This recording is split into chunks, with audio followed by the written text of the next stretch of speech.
Discordando do texto da Espíritos da Sociedade Brasileira de Estudos Espíritas, pois é sabido que a realidade espiritual foi revelada e bem como as formas que certos tipos de espíritos atuam na vida das pessoas e de que forma isso acontece. Conforme a questão 76 do Livro dos Espíritos foi feita a seguinte pergunta: que definição se pode dar dos espíritos? Resposta foi: pode dizer-se que os espíritos são os seres inteligentes da criação. Povoam o universo, fora do mundo material. Contudo, existem categorias de espíritos desde o princípio dos tempos, que são os puros e impuros. Existem ainda níveis de consciência destes espíritos, o que determina sua categoria de evolução. Os espíritos, em geral, admitem três categorias principais, ou três grandes divisões.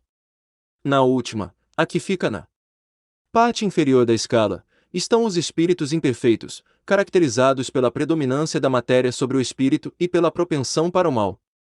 Os da segunda se caracterizam pela predominância do espírito sobre a matéria e pelo desejo do bem, são os bons espíritos. A primeira, finalmente, compreende os espíritos puros, os que atingiram o grau supremo da perfeição. Terceira ordem. Espíritos imperfeitos. Predominância da matéria sobre o espírito. Propensão para o mal, ignorância, orgulho, egoísmo e todas as paixões que lhes são consequentes. Têm a intuição de Deus, mas não o compreendem. Nem todos são essencialmente maus. Em alguns há mais leviandade, irreflexão e malícia do que verdadeira maldade. Uns não fazem o bem nem o mal, mas, pelo simples fato de não fazerem o bem, já denotam a sua inferioridade. Outros, ao contrário, se comprazem no mal e rejubilam quando uma ocasião se lhes depara de praticá-lo.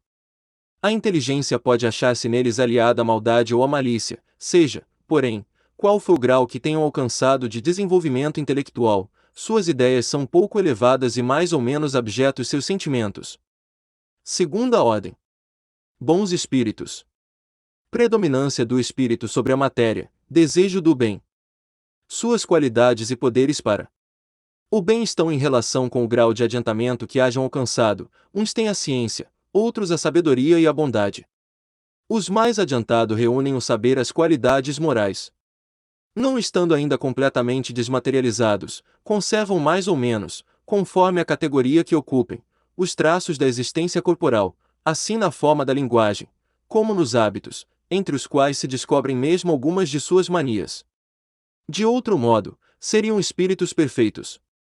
Compreendem Deus e o infinito, e já gozam da felicidade dos bons. São felizes pelo bem que fazem e pelo mal que impedem. O amor que os une lhes é fonte de inefável ventura, que não tem a perturbá-la nem a inveja, nem os remorsos, nem nenhuma das mais paixões que constituem o tormento dos espíritos imperfeitos. Todos, entretanto, ainda têm que passar por provas, até que atinjam a perfeição. Primeira ordem. Espíritos puros. Nenhuma influência da matéria. Superioridade intelectual e moral absoluta, com relação aos espíritos das outras ordens. Os espíritos que a compõem percorreram todos os graus da escala e se despojaram de todas as impurezas da matéria.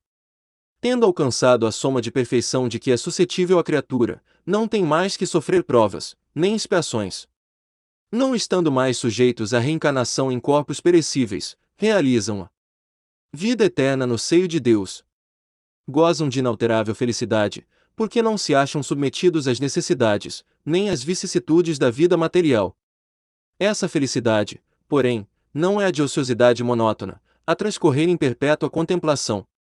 Eles são os mensageiros e os ministros de Deus, cujas ordens executam para a manutenção da harmonia universal. Comandam a todos os espíritos que lhes são inferiores, auxiliam-nos na obra de seu aperfeiçoamento e lhes designam as suas missões. Assistir os homens nas suas aflições, concitá-los ao bem ou à expiação das faltas que os conservam distanciados da suprema felicidade, constitui para eles ocupação gratíssima. São designados às vezes pelos nomes de anjos, arcanjos ou serafins.